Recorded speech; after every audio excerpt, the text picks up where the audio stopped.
No nonsense gin drinking. All gin and a surprising amount of nonsense. Hello gin lovers, welcome back. I'm Bobby Freeman. Today, my friends, we have a rather quintessentially British looking gin on the show, but is not actually from England or Britannia, to use a medieval word. Let me introduce you, my friends, quite literally to Sykkel London Dry Gin. And as you can see, it's a rather sort of, what would you call it? Sort of an old traditional style bottle there with a lovely little English gentleman on a penny farthing there. If you don't know what penny farthing is, it's one of those weird bikes which they designed in, oh god, I wasn't prepared for this. I don't know. I'm going to suggest 19th century maybe, and for some strange reason they did one massive wheel at the front, one tiny wheel at the bottom, which kind of almost guaranteed you horrific life-changing injury every time you dismounted from your bicycle. And I'm particularly fond of the little honk honk horn which they put on the top of the how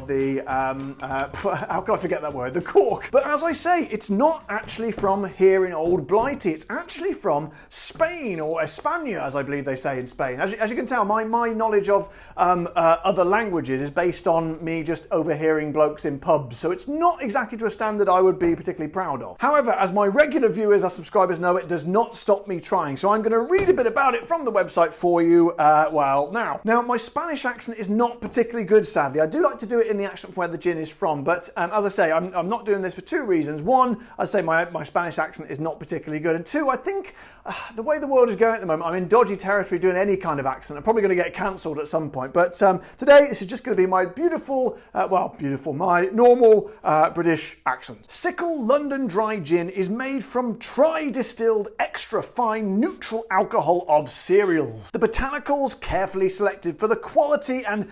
homogeneity, I'm pretty sure I'm saying that wrong. Homogeneity, oh god, someone will know what I mean. Reach the hands of our master distillers who, following the highest standards of food and quality safety, IFS Food and ISO 14001, just in case you're interested about that, carry out the magical process of create a spirituous with character. I think this is obviously a translated edition from the Spanish version. I think something may have been lost slightly in the translation there. Unique and incomparable triple profile. So get this right, fresh, floral and citrus. So apparently starts off fresh, goes into floral, then goes into citrus. Is brought to its final volume of 43% through to the purest water obtained from Sierra Nevada. That's in California, isn't it? Packaged in exclusive and limited numbered batches of 1,400 units. Wow, my friends, that sounds good to me. It doesn't tell us about any of the botanicals. However, I do have some pictures of the botanicals here, and there are descriptions underneath, well, names underneath, but not all of them seem to be in a language that I understand. I presume it's Spanish. So I'm going to go for the pictures. First one is juniper, obviously. Second one is says Zingiber of Shiania. I don't know what it is. Have a look there. It's just some kind of root. It looks like it could be licorice. I think that's possibly licorice root.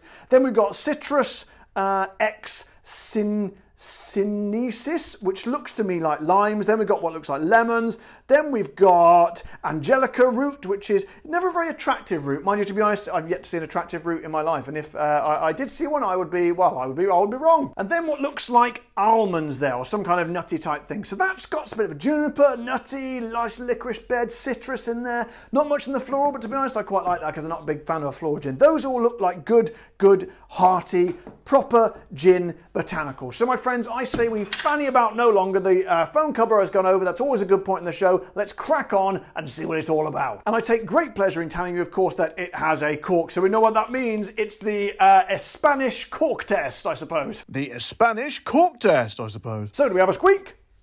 Oh my goodness, that is one of the freest moving corks I've ever tried on the show. Like it's been like sort of like there's ball bearings on it or something. I don't know. Anyway, let's try for a full pull. Here we go. What?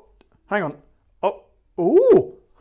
Well, that's a first. Well, my friends, turns out it's not actually a cork. It looks like a cork. It's doing a very good impression of a cork. However, it's a kind of a, I don't know if you can see that in there. I'll try and get close to the camera. A nice fancy little pouring device.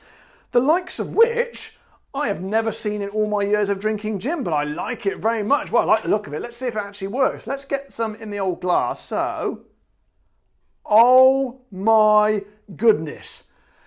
Wow. In all my years of doing this show, people know, they know how tricky it can be to pour some gins. I've always ended up with it strewn all over the desk, all over my iPad, sometimes even all over myself, but with rather sort of dodgy shaped bottles. But that is a revelation, and let's hope that is a good omen for things to come. So then, let's get the nose in and give it a bit of a smell. I reckon it's going to be a kind of a core gin, this one, but we never know. So here we go.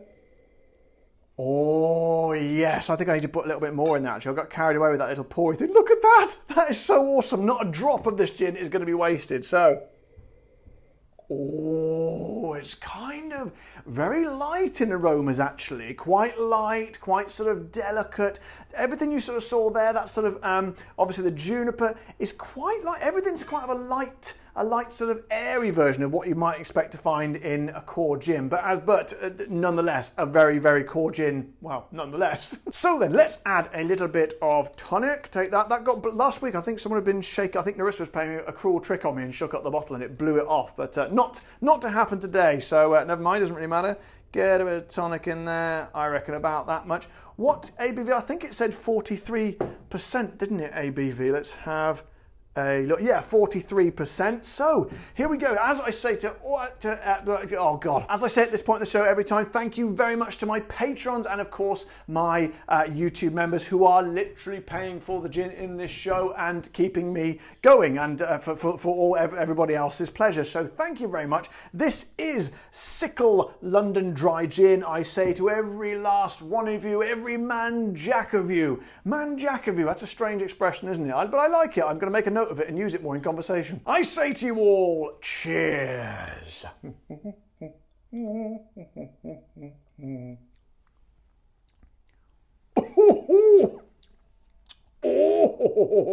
Well, my friends, for what's something that was very delicate in the aromas, I wasn't gleaning anything from the, well, no, I was gleaning something. In fact, it was quite a light gin, but it was kind of secretive when it was making its way up my nostrils. However, different story altogether once it gets in the old mouth. What did it say first? It said fresh, it said floral and citrus. I think that's what it said. Let's have a look. Fresh, floral and citrus. And that's incredible. They call it a tri-flavour. Let me go again.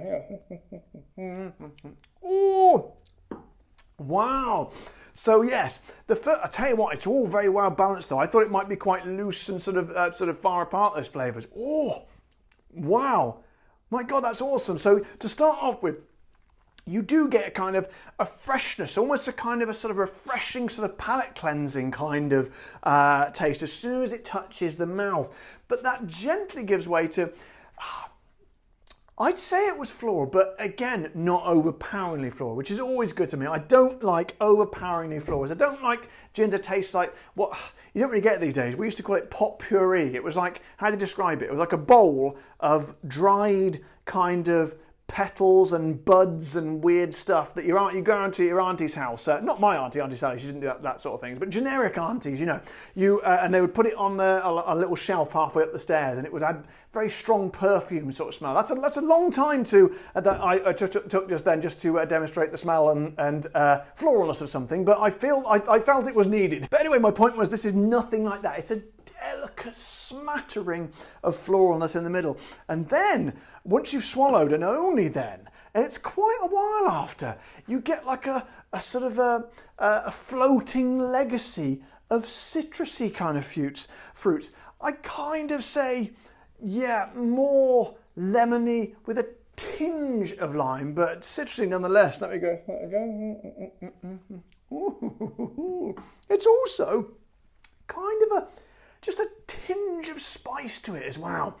Kind of a warming bristle of sort of exciting spiciness in there as well. It's kind of a little adventure all packed into a beautiful little brown traditional bottle, and I like that very much. So let's give it a go neat, shall we? I'm not sure this is going to be my sort of thing, to be honest. Look at that. How pleasing is that? Oh, why do more gins not use this little pouring device? I don't know what it's called. If it has a name, I'm just going to call it the pouring device. However, let's see what it's like when it's neat. So, I don't know why I do that for. It just seems like the right thing to do. Sound like a little chipmunk chattering to his family. However, yeah, to me, yeah, that's kind of, the flavours are kind of locked tight together there for me. You know, a lot of people disagree with me on this show. They keep saying, why did he add tonic? He doesn't know what he's talking about. Well, look, yes, it's clear I don't know what I'm talking about. I never suggested to anyone I know what I'm talking about. I just stand here and talk about gin. So, but however, for my words for what they're worth, my views for what they're worth, my opinion is, it just tonic unlocks flavours that just aren't there, and sort of profiles that aren't there when you have it neat. So that, my friends, I would say is most definitely neat gin drinkers, my neat gin drinkers out there, which I know there are many of you. Give it a go, see what you think, but I think this is most definitely one for the gin and tonic. Now, in terms of price, I have excellent news. It's going to be, that's in euros, I don't know why. It's €29.95 cents or whatever they use. That's about the same as it is, but slightly less in pounds, isn't it? So that's about £27, something like that, and about roughly the same, and a little bit more in dollars maybe. But, and as we all know, £30 is my perfect what I like to pay for gin. I don't really like to pay any more than that. I'd like to pay less if possible, but I'm very happy to pay it. So that's slightly under it. So, and it's a lovely little gin. So literally everyone is a winner. Excellent gin, excellent price. So guys, to sum up, a very interesting little gin here. It's from all the way from, did I say it? Yeah, I said it was from Spain, didn't I? Originally, I believe the manufacturers were resided in or hailed from Argentina, and as we know, Argentina do some excellent gins, but this one is coming out of Spain. I don't do many Spanish gins on the show, really, do I? Don't think, have I got any here? It's Italian, the Malfi, the British, Cornish, I don't know, French. No, we don't often have them, so it's a nice change, actually, to have a Spanish gin on there. I would like to try more. Oh, no, what was that cheap one we had? Oh, God, I cannot for the life of me. Larios gin. We had some Larios gin, which was from Spain, which is absolutely excellent and really reasonably priced as well. So it's always nice to feature gins from places that we don't often feature gins from places from. If indeed you can decipher that messy sentence. But I really enjoyed this one. As I say, it's like a little adventure in a glass, a bit of everything, a tri-flavoured one, and kind of, yeah, definitely a core gin, but just a little bit, just enough to set itself apart from just being a core gin and giving itself a little bit of personality and a little bit of originality as well. So if you see this one in the shops wherever you are, I don't know how very readily available it is around the world, but that is another one to add to your shelf 100%. So guys, I hope you enjoyed this video today. I hope you found it arousing, alluring and titillating in many different ways. If indeed you did, don't forget to subscribe to my channel if you haven't already, and press the like button on the video. And if you want to support the show, head over to the Patreon page or click the join button below this video. But until next time guys, you all know the drill. Take care, stay safe. Thank you to all my wonderful patrons and members, and of course, keep drinking the gin.